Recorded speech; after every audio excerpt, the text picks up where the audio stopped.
All right, everyone, we are just at about 5:30 Central Time, so we'll get started with our resume workshop. So my name is Jennifer Osborne, and I am your host for the workshop today. The three of us are excited to bring you some exciting content on how to build your resume. So by the end of the workshop, you should have a pretty good understanding of what's important in a resume, why it's important to employers, how to craft it, how to translate your experience into something that is very valuable to the employer, and also how to use the Career Center to craft it. Lastly, you're going to understand how to submit it to your career coach. And the three of us are our career coaches, most likely one of your career coach. So you'll understand how to send that over to us. So again, my name is Jennifer Osborne. So I am the career coach for our Birmingham and Akron campuses. And I would love to introduce you to two beautiful women, Jenna Mani. She is also one of the hosts today, and Miss Rachel Mogg. She is as well one of our hosts. So Jenna, do you want to introduce yourself and then Rachel? Sure. So I'm Jenna Mani. I am the career coach for the Minneapolis campus, and I have been doing resume workshops for almost 10 years. So get ready, no pressure. And I am Rachel Mogg, and I have worked here at Herzing for about a year and a half, and I assist all of our online students in the non-healthcare programs. And I have been doing resume writing and such for about 8 years. So loving every minute of it and helping our students. So I will pass it back over to Jenna. And actually, just before we get started, I just want to remind everybody of a couple housekeeping things. So as you can see a lot of webcams. You are welcome to use your webcam, or you do not need to. It's totally up to you. We do ask that you stay on mute during the call, other than when we ask for questions. We love questions, and please feel free to write questions into the chat at any time. I'll be monitoring the chat, and we can kind of go back and forth with some questions as they're pertinent. There's also some audience participation with some true and false questions.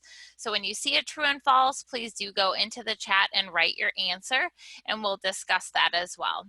But if you need anything, please feel free to ask questions through the chat. Okay, back to you, ladies.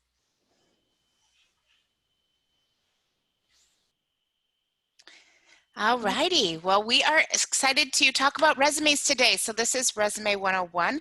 We're going to try to keep this right to an hour. So what is a resume? So thinking about that, a resume is a tool to represent yourself effectively throughout your job search. And really making sure that your resume is specific and a tailored document that includes all of your relevant information as it relates to the jobs you're applying for. So again, going back, you'll hear that word specific a lot as we talk about resumes. So thinking about what is the purpose of your resume. So we're really going to get into that and dive deep into that today. So true or false? So here is your time to participate. True or false? The purpose of a resume is to get a job. So I'll let everybody take a couple minutes to put in the chat on what they feel that is.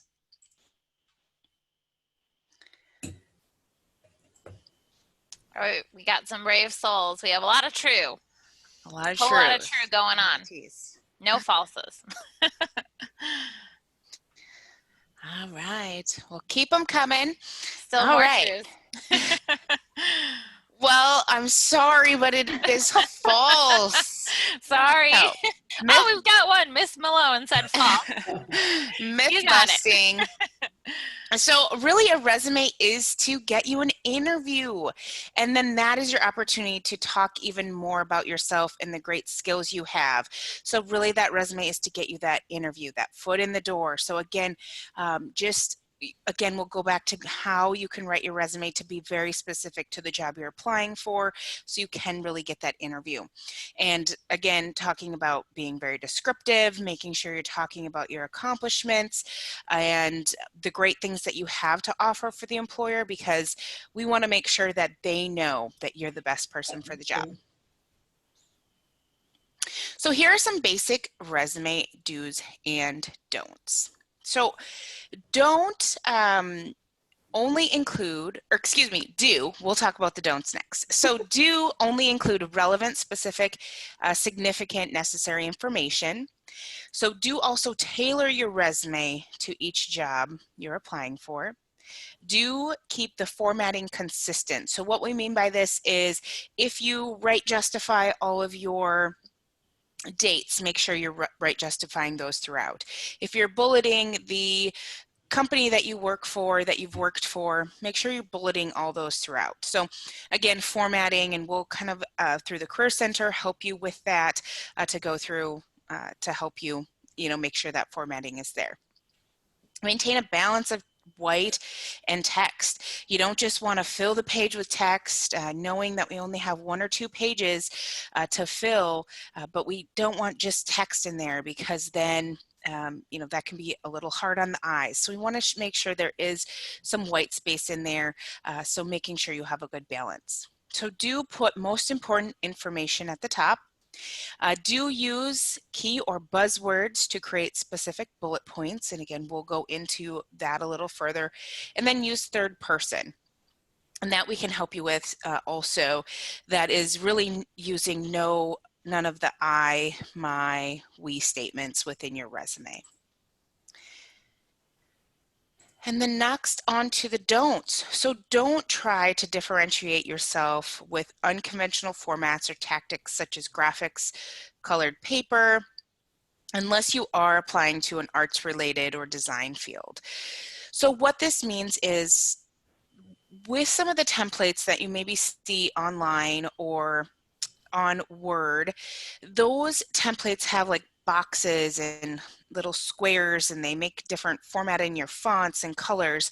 We highly don't recommend using those. One, because they're really hard to edit and change, like if you want to put something else in there. They're also not applicant tracking friendly. So applicant tracking systems are large systems that HR companies use for you to apply to, and they really filter and track your resume based on keywords and different things. So again, that's why it's so important to use those keywords, and then also to make sure that your resume is in a Word document that is nicely formatted. And again, with the Career Center, we can go through how to help you with that to make sure that your formatting is on par. So don't include reasons for leaving your jobs, salary information, or references, especially references if a lot of students put maybe references available on request. You don't need to put that. It's just kind of taking up room where something else more important could be. So employers know that you provide those, and they typically should be on a separate sheet of paper. So don't make distinctions between full or part-time or unpaid work. All of that work is valuable, so no need to make a distinction. Don't submit the exact same resume for different jobs, and everybody might be like, but why? That's easier. It's so hard to apply for jobs. But again, going back to applicant tracking systems, it's so important to make sure that you are specific and you are showing how you are the best person to hire for that job. And again, in our world, there's many people applying to the same job. So again, how you can set yourself apart from the rest. And then don't exceed 2 pages. So another important feature in your resume. All right, I will hand it over to Jenna to talk about types of resumes. Cool, thanks, Rachel. So believe it or not, there are actually different types of resumes that you can write. And for this workshop, I'm going to talk about just a couple of them. So the first is what we call a chronological version of your resume. And typically this seems to be the resume that most people think to write automatically. It's the most popular format, and it's usually the first type of format that'll come up if you're looking for how to write a resume. So what the chronological format of the resume does is it'll list your past employment in reverse chronological order, starting with your most recent or current position.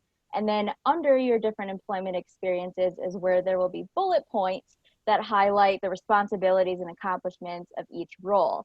Now, what this type of resume does is it draws attention to your past companies and job titles.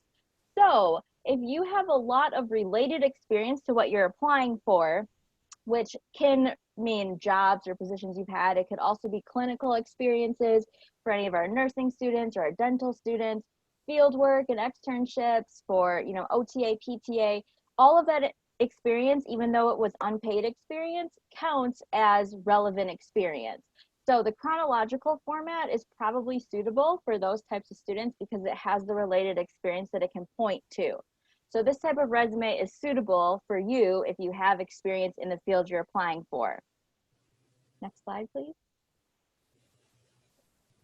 So this next slide is just an example of a formatting of the format for a chronological resume. So you'll notice at the top we have a summary section, which we'll talk about in a little bit.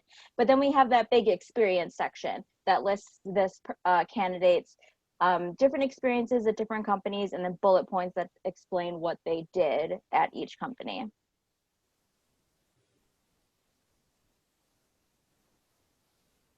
And then the functional format. So the functional format of a resume is a resume where your experiences are summarized in skill sections rather than being summarized in a chronological order. So the bullet points that you would include under your skills section are very similar to what you might include under companies and job titles. However, the attention is now drawn to your skill sets instead of being drawn to the companies you've worked for and the types of job titles that you've had. So typically we think that this type of resume is more suitable for somebody who is a new grad who doesn't have a ton of experience in the field that they're applying for. So maybe we'd look at some of our online programs like criminal justice or IT or software and things like that. Or if you're making a career change as well and you have an eclectic background, this format of a resume, the functional format, might be more suitable for you. In this format, your work history or your employment is still represented. It's just not the main focus of the resume. So the next slide will have a formatting example of what a functional resume looks like. So you'll notice the difference. We have that summary section on the top again, but in the middle, that large section is made up of different skill sections. So this person has picked, the top 3 skills that are needed for the job they're applying for: administrative, customer service, and management and supervision. And they made those the skill section headers, and then their bullet points represent examples of them demonstrating those different skills. And those skills can come from jobs, internships, volunteering, life, school, it doesn't matter. So it's a different way to organize your skills and how to communicate that with an employer if you're making a career change. You'll also notice that employment history section at the bottom where they're listing the jobs that they've had, but they're not going into great detail. If you're considering a functional resume, if you think that might be the best format for you, please let your career coach know, because that tends to take a little bit more individual one-on-one coaching to make sure that you're communicating your qualifications in the best way possible. All right, we have another true or false, so get ready to participate again. True or false, I should write my resume first and then do a job search. What do you think? We've got a true, a false, false, false. Aha. You guys are getting good at these. Definitely majority false. The answer is false. So Yay. so most people do tend to think that maybe they should write their resume first and then go do a job search, but actually it's the other way around, because you always want a target for what to write your resume for. Having that job target is the easiest way to know what you should be focusing on in terms of your qualifications and the responsibilities of the job you're applying for on your resume. So typically we like to look at those job descriptions. Let's say you're a student who is not quite ready to apply for jobs yet, but you want to get a start on your resume. I still recommend doing a job search, even though you might not be applying right away, because you want examples of the responsibilities of the role and the qualifications that they're looking for, so you can start building your resume off of those examples.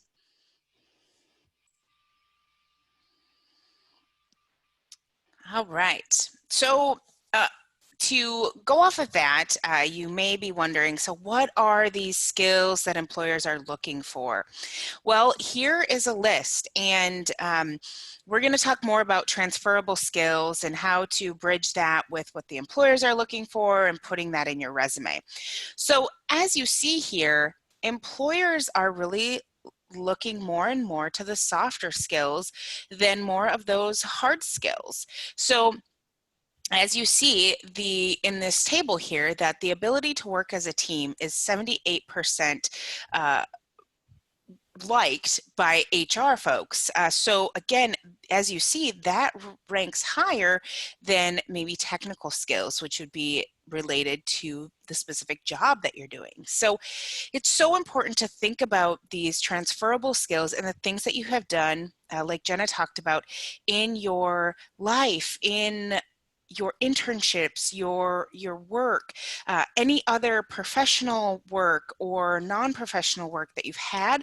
All of that is so valuable, and to not discount that, because again, ability to work as a team, solving problems, communication skills, those are some of the top things. And knowing you're a student here, you know, those are right in line with the price of success here that we strive to offer you and help you through here as a student at Herzing. So again, knowing that those are things that are hugely important to an employer, and you have those skills. So we're going to tell you how you can talk about those and make sure that you're putting those on your resume.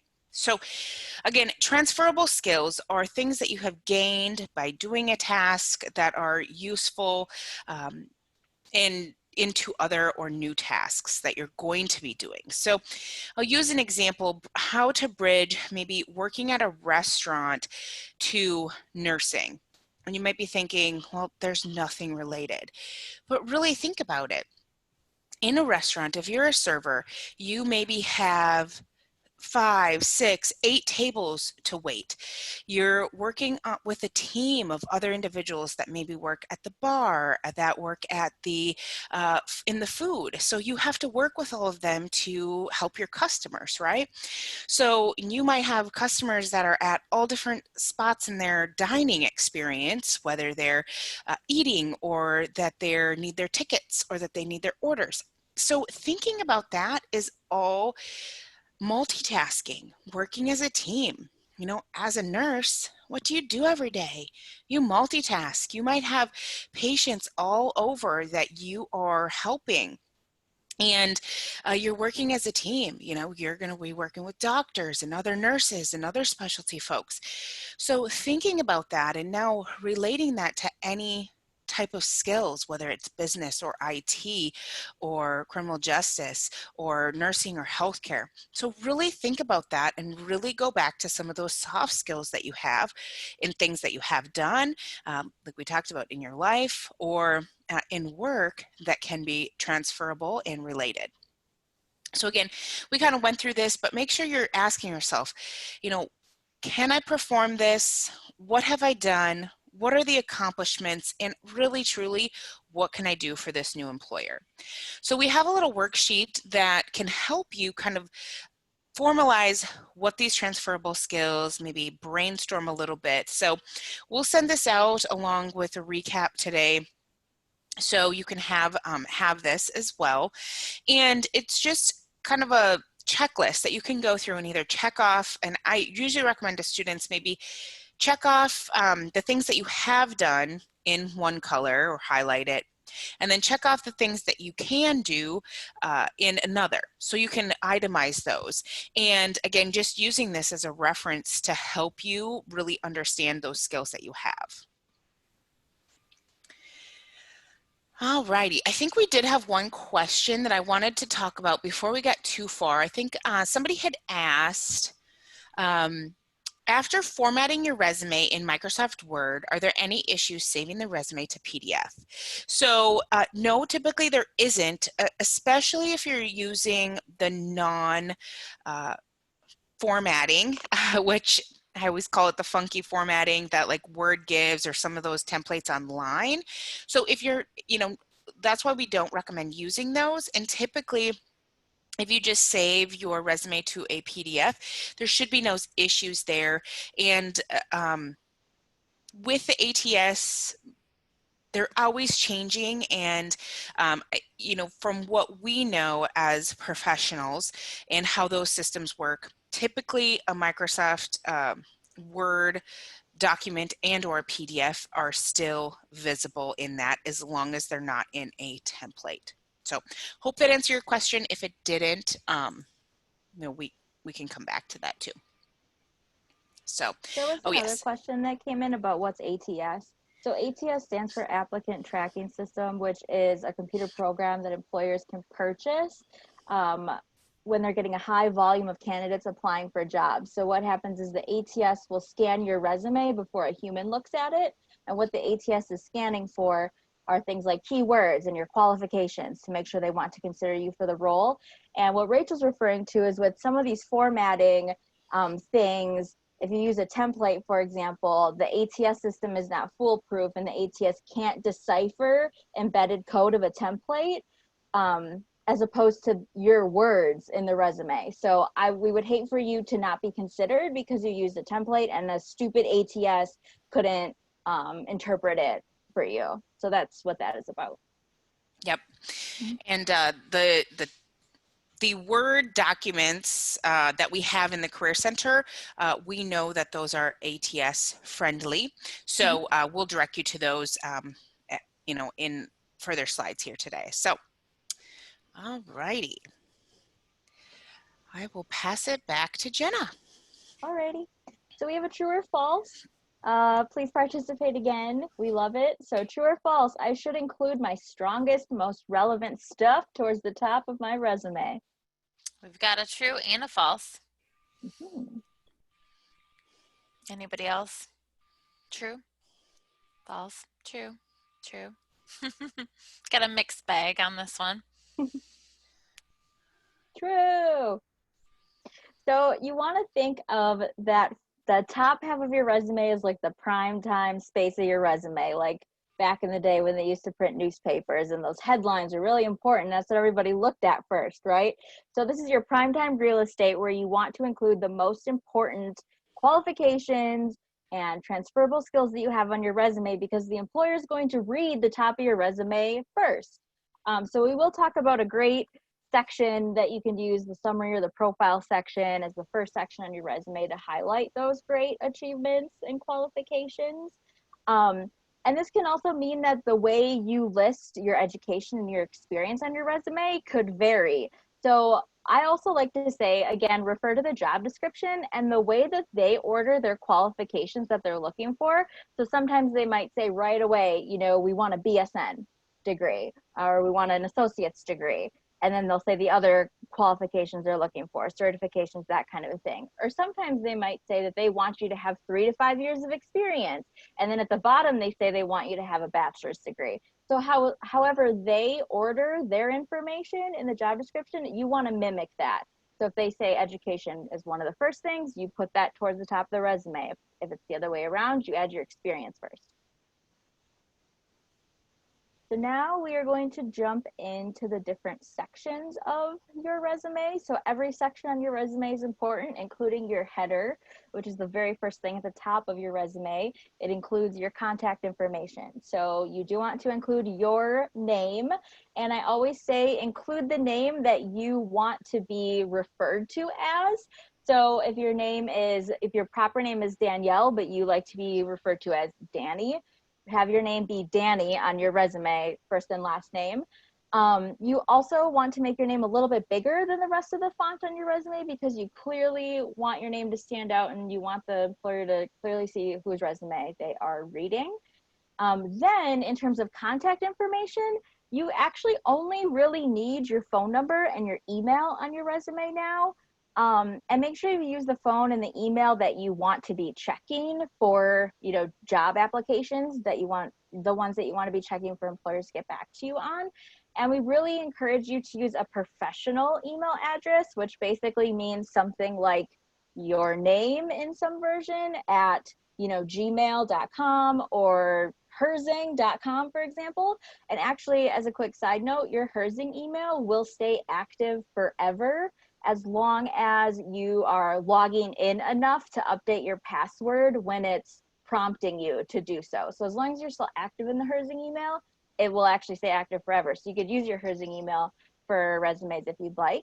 I also recommend that you could just put the city and the state in terms of location for where you live or for the job that you're applying to.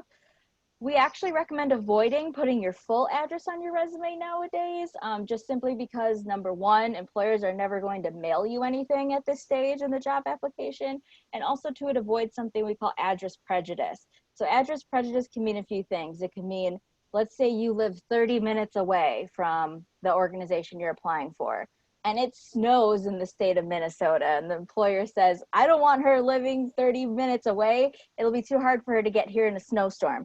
And of course, that's their prerogative, and every organization is different. But if we don't disclose our address on the resume, then you don't run that risk of the employer, discriminating against you because of that. Also, if you live in a super rich part of town, or maybe a sketchier part of town, employers could judge you for that as well. Again, they're prerogative, so we just avoid it by eliminating the address altogether.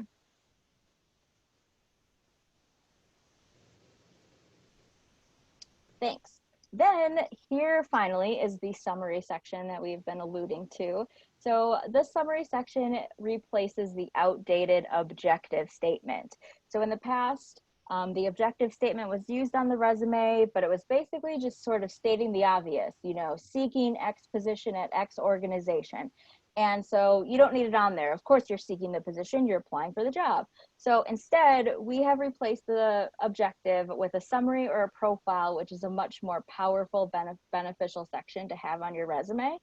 So this is the first section on the resume, and what it's essentially doing is exactly what it's called. It's summarizing your qualifications that make you the best candidate for the job. So you will summarize things like years of experience, any education or certification you might have, any unique set of accomplishments or responsibilities or experience you have that make you different from other candidates. You can talk about your reputation. What have you been recognized or known for before as a professional, as a working person? And these don't have to be formal awards that you have gotten, but maybe in your supervisory evaluation, they're constantly telling you how great you are at time management and building relationships with patients. You can say that you've been known or recognized for that by your acting supervisor. Anything that really sort of speaks to you in terms of your accomplishments or what you think are the greatest attributes that you have to offer to the job, again, based on that job description. And offer is actually a really important word. So when we are formulating our resume as well as our cover letter and talking about ourselves in an interview, it's always all about what I have to offer you, what I have to offer the organization, what I have to contribute, how I will benefit you. It is never about what you will gain, even though we know that's true. That's not how we talk about it when we're applying for jobs. So it's not, I want to utilize, leverage my skills. I want to gain this from you. It's all about what I have to offer and to contribute. And when you're formulating the summary section, you can use either a paragraph form to do so, or you can use bullet points, or you can use a little bit of both. It's up to you. It's whatever you prefer. You have options. So this next slide is just two examples of what a summary section could look like. So you can call this section also a couple of different things. It could be a summary of qualifications. It could be a professional profile. It could be a professional summary. It could be just a summary. It's completely up to you. You have kind of, again, options. You can choose what you want to call it. And if we look at for example, a couple of these bullet points, like in the first one, they're saying, I uniquely offer 3 years of experience in rescue, CPR, first aid, and phlebotomy to a geriatric population. So perhaps we would think that this particular candidate was applying directly to work with a geriatric population. They're saying things like passionate about educating patient and family members about management of medical conditions for a patient just discharge. So you're able to mention your passion about the field and the job a little bit as well. In the second example, it's talking about describing the OTA. The OTA is motivated, friendly, and certified in OTA with skills in relationship building, problem solving, and flexibility to perform treatments that tailor to individual needs and patient circumstances. So again, this is kind of a way to really summarize who this candidate is as an OTA. They're also saying, I am known for my ability to collaborate with a multidisciplinary team in a fast-paced healthcare and home setting. So words like multidisciplinary team and fast-paced healthcare setting are buzzwords. So those are words that were taken right from the job description, and that's exactly what you know the employer is looking for.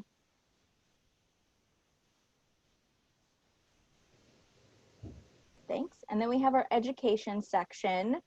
So typically for most students, we would want your education to follow your summary. And in the education section, you want to list the university that you are graduating from. If you've attended previous universities or colleges that you've gotten degrees from, you can include those.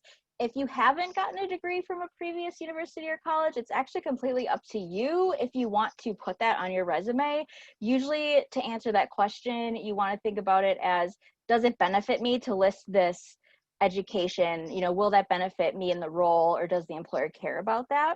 At this stage as well, you also don't need to have your high school education on your resume anymore. It's really important that you include the degree that you are earning. So a lot of times students will just put the program that they're in, but they won't specify the degree. And an employer wants to know, is it associate's level, bachelor's level, master's level, diploma, certificate? What is it? So make sure that you include the degree that you are seeking. And then all you need is the graduation month and year. And if you want to, you can put something like anticipated after if you haven't graduated yet, but you also don't have to. You can just put, you know, May, 2020 or whatever it might be. A couple of other things that you can consider including under the education section for your resume, and I would say that these are probably more relevant for some of our online students or some of the students who are in programs where they're making a career change and they feel like, I don't have a ton of experience in the field and I want to use my educational experience to help leverage my qualifications more. So you can have a relevant coursework section to help you do that. When you are choosing your relevant coursework though, don't just list every class you've taken. List the very specific and specialized courses that you think will help you most in the job. You can also include any sort of relevant projects, research, anything specialized that you've actually done during the program, and include that under your education as well, just to again demonstrate your ability in the field to do what the employer is asking for. Thank you. And then we have a certification section. So many of our students, especially our healthcare students, will be getting licenses or certifications. So you definitely want to include a section that does highlight those. Typically that section would follow your education section as well. And when you're listing out your certification, you want to make sure you have the issuing body, so the organization that gave you that certification, the name of the certification, as well as a license number if there's one associated with that license or certification. And you don't have to feel weird about including the license number. It's actually public knowledge, so you can look up anybody's license number. And then you want the expiration date if there is one. And then, if you're scheduled to take a certification exam, like we think of things like the NCLEX exam for nursing, you can include that instead of having the actual certification, just so you let the employer know, I am scheduled to sit for the NCLEX, and then give the date.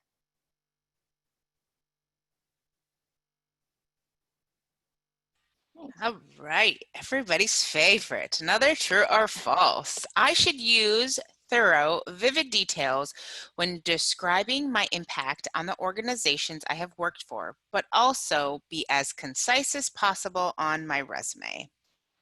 So what do you think? We've got some trues already. Lots of trues. True. That seems to be. There we go. True. Way to go, guys. You're improving as we go on. All right. So yes, don't just say where you worked or list responsibilities and skills. You really want to make sure you're providing those details. And we've talked a lot about that today. Really, again, going about back to those accomplishments. What can you do for the employer, and not what you want to gain. So what can you do for them? Illustrate your impact with concrete numbers. We'll talk a little bit about that. Being as specific, again, as possible. Saying, like, if you have worked in customer service for 10 years, saying that, again, in concrete numbers. Numbers always resonate with people better than just words. So steer clear of long-winded paragraphs and stick to bullet points. So again, you'll see bullet points a lot. Like we talked about, in a summary statement, we think a paragraph is fine. And a rule of thumb in a resume, this is your document, and use and do what is best for you and getting the job. So whatever you feel that is, using some of these tools that we've talked about to build a really great resume. So constructing bullet points, we refer to the responsibilities in the job description you're applying for. So Jenna talked about this a little bit. So again, really going back to that job description that you're applying for and pulling out keywords, sentences, things that are important to that employer. And ask yourself, have I done this before? Have I done something similar, or have I done something else that will allow me to do this, a transferable skill? And you can even go as far as copying and pasting that exact item or job description bullet that is in the job description in your resume, and then make it specific to you while keeping those buzzwords in there.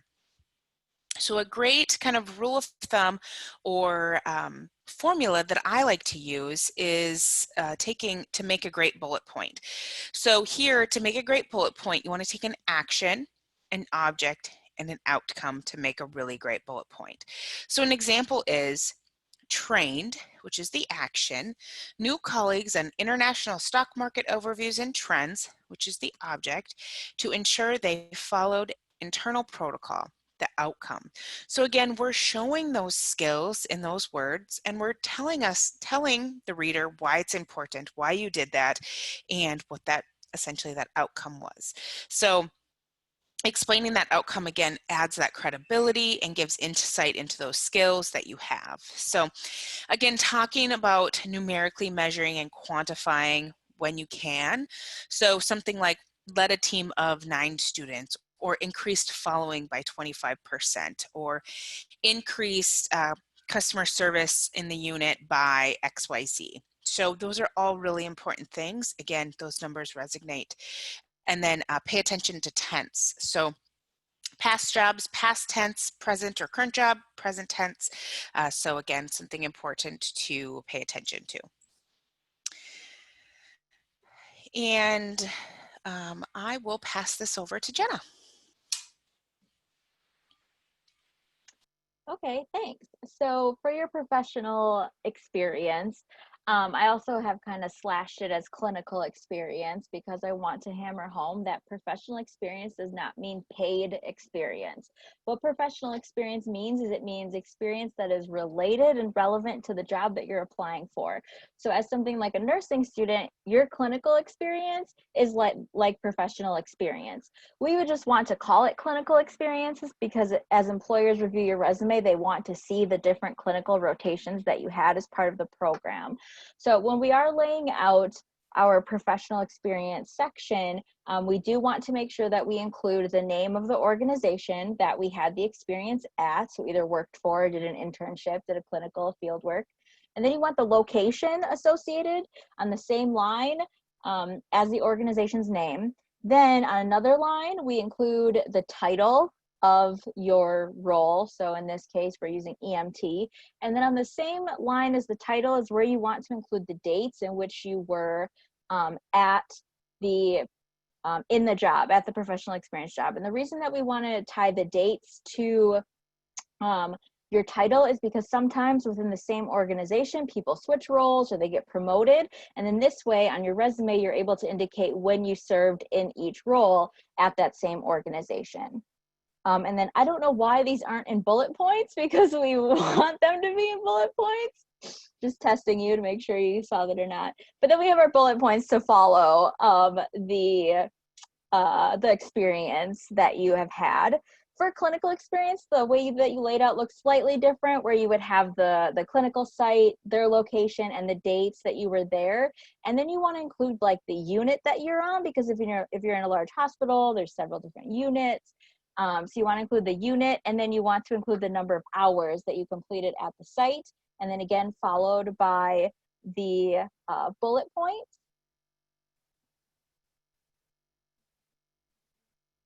And that is that. Thank you.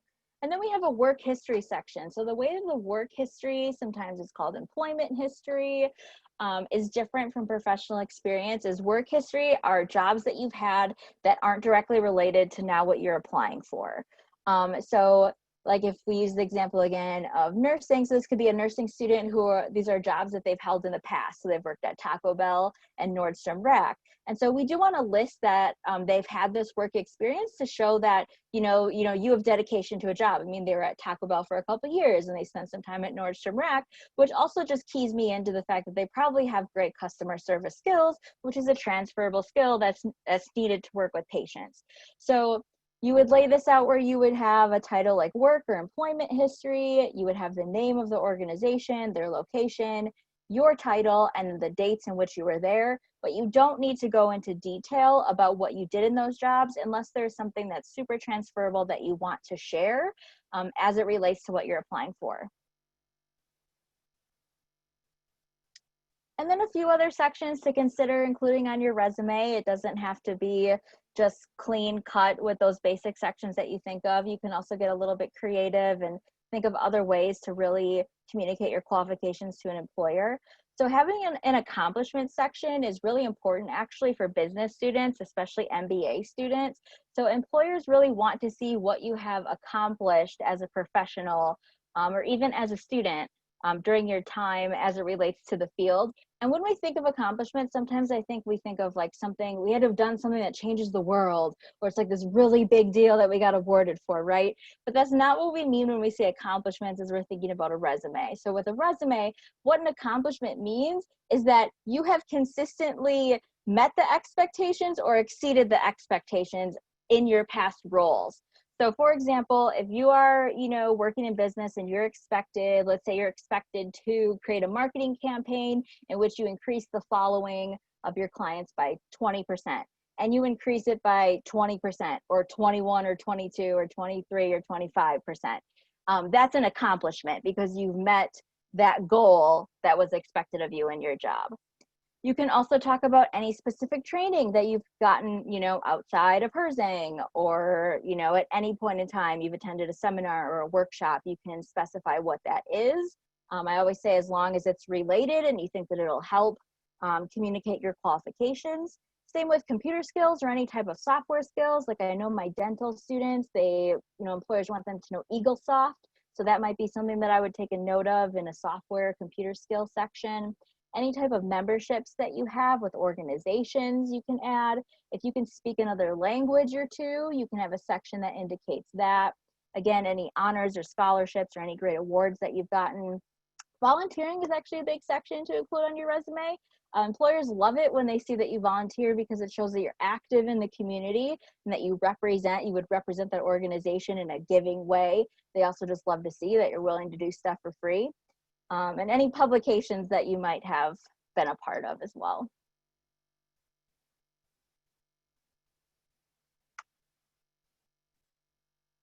Okay, if I can get everything unmuted here, I will show you the Career Center. So I know we talked a little bit about this.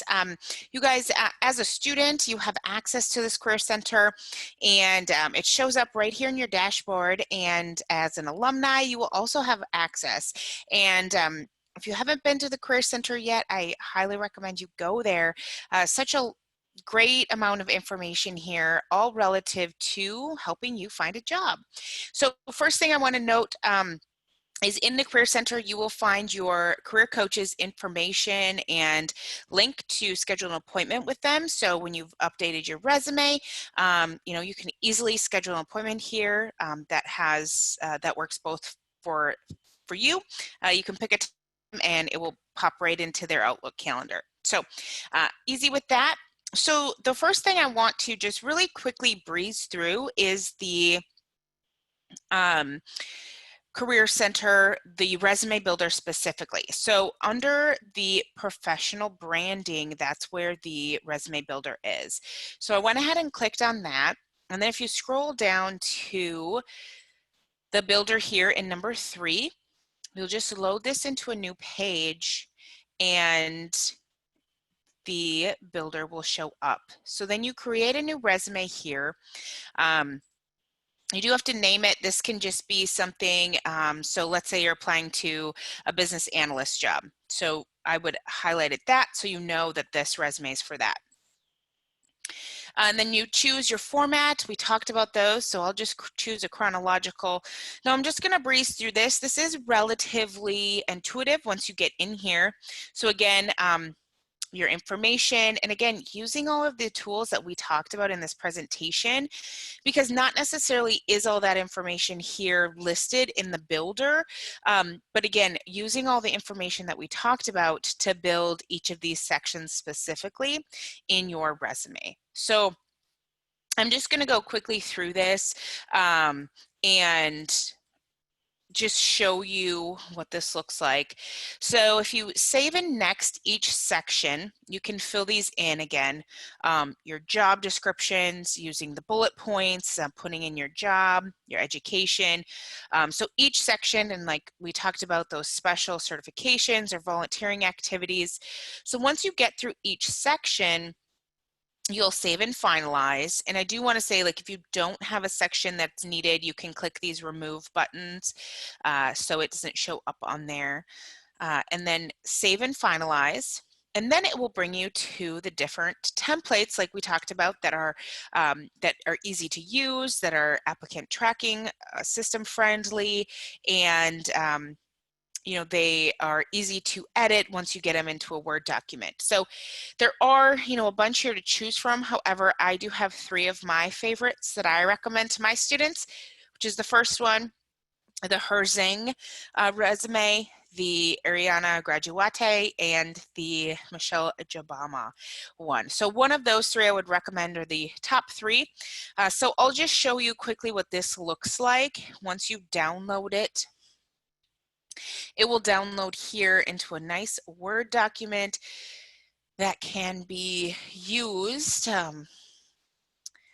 for applying to jobs. So this comes up, sorry. So as you see here, it puts each of my sections in a nice area. So great opportunity to utilize that. And again, then to, if for some reason like, oh, you don't want this competencies in here, you can just edit that section and take it off, and it will still look very nice. So that is the Career Center. That's all I really wanted to cover in there today, just for the sake of time and getting back to your questions. All righty. Yeah, and I'll just add too, so the resume builder is a great way to get you started on a resume, especially if you've never written one before. And although it does spit out, you know, a well-formatted resume in a Word document, I would still recommend running it by your career coach as well, just to make sure that everything does show up in there the way that it should for an employer. And then we can also suggest changes or additions or things like that. So just going through what happens next. So if you would like to, you can certainly jump into the Career Center and use our resume builder. Career Center's in Canvas, by the way, and then talk with us about your resume. You can then start applying for jobs. And then after you have nailed the interview, which might be our next workshop, then you can secure meaningful employment. And so we really hope that you've enjoyed our workshop on resumes today. And now we will open it up to you to ask us some questions. Please feel free to use the chat, or if you want to speak, go ahead. I have a question about the professional references. If I am listing, so are the professional references recommended to have, or not needed at all? And if so, should we put it on, I know you guys mentioned that to have it on its separate page. So then if your resume is already 1 to 2 pages, just have it on a separate page by itself, correct? So I would actually recommend having a completely separate document titled professional references. Yeah. So your references are actually on your resume is not a place for references. So when you're using your resume to apply for jobs, they will never check your references before they have interviewed you and then they want to extend you an offer. That is when they will review your references. So when they do ask for them ahead of time, I would recommend uploading a separate document if possible. Or of course you can provide them with references after you've had an interview. Okay, and only if they ask for one. Exactly. Yep. I always like to protect my references and not just kind of freely give out their information as like a first rule of thumb. In some cases, if you have a super impressive reference, like someone who's famous or well known in your field that you want to show off that they're your reference, then you can submit the reference sheet separately right away if you would like to. But typically, it's always the other way around where you kind of keep them to you. And Okay, just as a side note too, as you do start applying for jobs, it is a good idea to let your references know that you've started applying. So when they do get a call from an employer, they're not surprised. They know that it's coming. okay, and then last thing with the references, when the employer does ask for them, how many should you list and what should go with like who they are, like their name, first and last name, maybe the company name that you worked with them before, their job title, or what would be included? Yep, all of those should go along with your references. I would say usually they will tell you how many they want, but otherwise rule of thumb is 3 to 5 references to provide. You want their name, their title, the organization they worked for. If you'd like, you can include how many years you've known them for. And then you want their contact information. So typically we say an email address and their phone number. Okay, and it doesn't have to be the organization that you worked with that particular person, just wherever they are currently, correct? Correct. Yep. Okay, thank you. Thanks. Good questions. Jennifer, do we have anything in the chat? I do see one question that says, will a copy of the slides be available? Yes, we'll make them available, and we are recording this session as well. So we will send out the recording once we get everybody's information and emails. So we'll get that out to you along with that transferable skill sheet that we talked about too. I do have another question. Go ahead. So for a newly graduate student, what kind of verbiage would you recommend to use in like a cover letter or something like that? Do you, cause like putting down like your graduation date kind of gives it away, right? But then at the same time, do you say, you know, recent graduate, or what would you say? Yeah, so if you are a recent graduate, you can refer to yourself as a recent graduate. It's also okay to have your graduation date. My Vlad, can you remind me what program you're in? Dental hygiene. Your dental hygiene? Okay. So what I would focus on your cover letter is you going into a lot of detail, kind of narratively describing your experience in the Herzing Dental Clinic as it relates to, you know, the responsibilities again in that job description that they are looking for you to have. So again, your language is still all about what I'm excited to contribute and offer you as a dental hygienist. And you want to kind of have an intro paragraph that's describing your passion for the field a little bit, that's talking about why you're interested in this dental clinic. And then you're going to go into your credentials, so your education, your certification, your experience as a dental student at Herzing, any other types of relevant experience you have that you think will help you be a great dental hygienist, and then a concluding paragraph that asks for an interview. and then also thanks them for their time and consideration. That's just a very brief way to go through a cover letter. If anybody wants to add anything, please do. That was so good. Thank you. Oh, sure. That was like in a nutshell what it should be Very like. much a nutshell, yeah. And on that note too, there is a a cover letter builder also in the Career Center to kind of help you figure out how does this header go on here? What does this look like? So that is in there, and it does give some details on what should go in that cover letter as well. Perfect. Thank you. We have a question in the chat from Jake. Should the education section also use those past tense power verbs that are usually recommended for experience?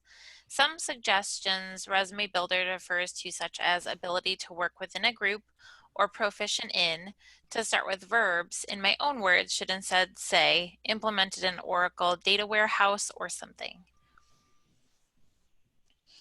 Great question. So I'll tackle the first one. Should the education section also use past tense power words? I think in that education section, it really depends what you're putting in there. If it's something that you're talking about, because really that education section should just really have the degree, where you got it from, and the date you're graduated. Unless you are going to add some relevant coursework, then you can just add relevant coursework along with the list of those courses. And then below that, if it is past, you can use that past tense in that education section, like if you're talking about like a capstone or a project in that education. But if it's current, you can also use current. It's really more important when you get down to the job descriptions. And yes, you are correct. Wanting to use those verbs, thinking about the tense and also third person, that saying something like implemented in Oracle data warehouse, and then finishing that out, why that was important, would be a great way to build a very great and powerful bullet point. Yeah, and I actually like how you said that better, where you said implemented instead of using something like ability to implement. Usually we would use ability to if we were alluding more to a transferable skill. So if we didn't have the exact experience doing something like implementing a data warehouse, we could say, but we know that we felt comfortable that we could because of other skills that we have. We could say ability to. So that's usually where that difference comes into play. You can certainly use your own language. We do want the resume to sound like you. There's a ton of different action verbs that you can choose from as well. So it's good to switch it up too. And like under your education, if that's where you've gotten this experience, is like a class project, then that's the perfect place to put it. Yeah. Good question, Jake. Mm-hmm. Anyone else? Feel free to unmute yourself or write in the chat.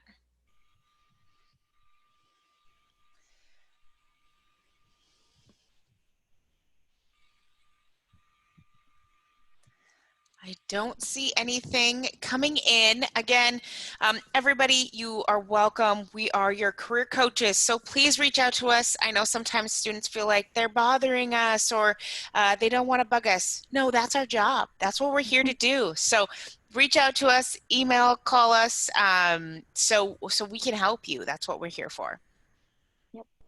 Thank you so much for attending. Thank you. Have a great rest of your night. Thanks Everyone. Bye, everyone. Have a great night. Thank you.